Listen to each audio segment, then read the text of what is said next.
За гişүүд дүүлөөний мэнд хүргэе.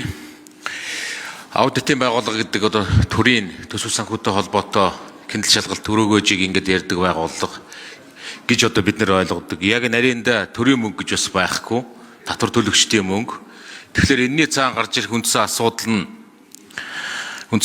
нь бид нэр төр цугласан татвар төлөгчдийн мөнгийг үр ашгийг хянах.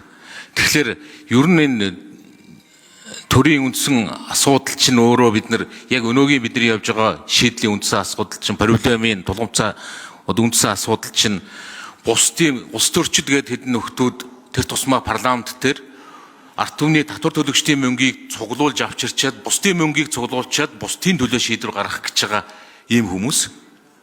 Энийний цаана чинь бас өөр хуулиуд байдаг. Өөрийнхөө мөнгийг өөрийнхөө төлөө зарцуулах гэж байгаа ард иргэд бизнес эрхлэгчид өөрийнхөө мөнгийг бусдын төлөө, бусдын мөнгийг өөрийнхөө төлөө гэд. Тэгэхээр энэ дундаас хамгийн хариуцлагагүй шийдвэр гаргадаг нь бусдын мөнгийг бусдын төлөө зарцуулах гэж байгаа энэ төрийн шийдвэр гаргагчдал гэж одоо үздэг. Тэгэхээр энийг хянана гэдэг бол өөрөө тийм одоо хамгийн түүхтэй эрх мэдэл бүхий хэсгийн гаргачихсан шийдвэрийг.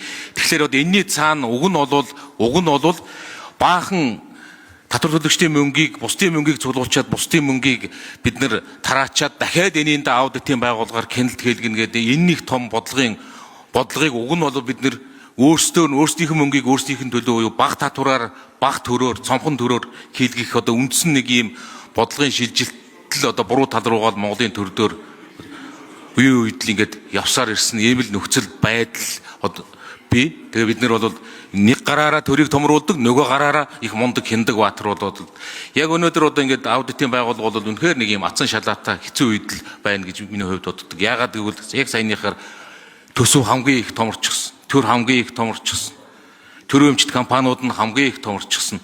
Энийн дээр одоо ч хяналт хийх гэж байгаа. Дахиад дээрэс нь яг өнөөгийн улс төрийн нөхцөл байдал нь ийм үед ийм их мөнгийг хянах гэж байгаа үед улс төрийн намуудын хамтрал, засгийн газрын хамтрал бий болчихсон.